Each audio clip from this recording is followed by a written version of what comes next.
এদিকে এনজিএক্স লিডার তারা রয়েছে 3টি কিল পয়েন্ট যুক্ত করে ফেলা হচ্ছে তাদের দিক থেকে। রাহিম রয়েছে, জোডেস রয়েছে, এসবিডি রাব্বি রয়েছে, সোহাগ ল্যান্ড করে ফেলেছে। অবশ্যই এনজিএক্স একদমই ক্রস রোড ব্লু জোনে সেই জায়গায় তো ব্যাটলটা স্টার্ট করে যেতে আলফা তাকে কিন্তু টেকডাউনটাও করে ফেলা হলো। বাট এদিকে সামনে প্লেয়ার হচ্ছে জিসান কিল পয়েন্ট যুক্ত করে ফেলবে। দেখতে পাচ্ছি একজন কোয়ারিতে রয়েছে এবং কোয়ারি থেকে আপাতত তাদের কাছ থেকে এনজিএক্স লিডার রয়েছে, জিসান রয়েছে, রামিম রয়েছে, জুডেস, পুরো 4টি প্লেয়ারকেই দেখতে পাচ্ছিলাম। বাট এই 4টি প্লেয়ার আজকের দিনটাতে কতটুকু ভালো পারফরমেন্স আমাদেরকে উপহার দিতে পারে এটাই কিন্তু দেখার বিষয়। বাট গাইস এসবিডি একদম বি2কে রয়েছে, পুরো 4টি প্লেয়ারকে দেখতে পাচ্ছি যে এনজিএক্স লিডার রয়েছে, জিসান রয়েছে, রাহিম রয়েছে, জোডেস, পুরো 4টি প্লেয়ার আপাতত 7টা কিল পয়েন্ট তারা কিন্তু যুক্ত করে ফেলেছে তাদের কিল ফিরে। বাট অপর পাশে এনজিএক্স ব্যাটলটা স্টার্ট করে ফেলবে।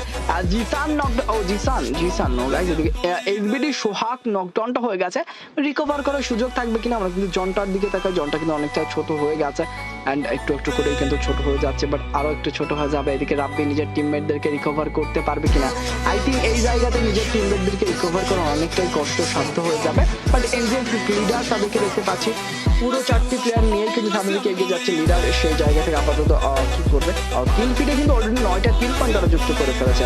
ভাই 9টা কিল পয়েন্ট, লাইক সিরিয়াসলি হিউজ একটা কিল পয়েন্ট তারা কিন্তু অলরেডি যুক্ত করে ফেলেছে।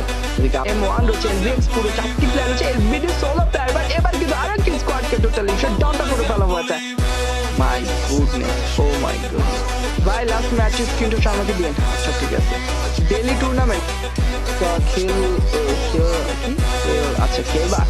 হ্যাঁ অবশ্যই, যদি ডেইলি টুর্নামেন্ট খেলতে যাও দেখো পিন কমেন্টে হোয়াটসঅ্যাপ গ্রুপের লিঙ্ক দেওয়া রয়েছে, সেই জায়গা থেকে হোয়াটসঅ্যাপ গ্রুপে জয়েন করো এবং তাদের অ্যাডমিনদেরকে নক করো, তাহলে ডেইলি টুর্নামেন্টগুলোতে অংশগ্রহণ করতে পারবা। তারা যে সিচুয়েশনগুলো দেয় সেগুলো কমপ্লিট করে ফেলবা, তাহলে পরবর্তী টুর্নামেন্টগুলোতে তোমরা অংশগ্রহণ করতে পারবা। তাদের একটা কন্ডিশন রয়েছে, কন্ডিশন কমপ্লিট করে ফেলা অ্যান্ড অবশ্যই নেক্সট টুর্নামেন্টগুলো, practice tournament, daily tournament, free tournament, paid tournament, সব টুর্নামেন্টগুলোতে কিন্তু অংশগ্রহণ করতে পারবা।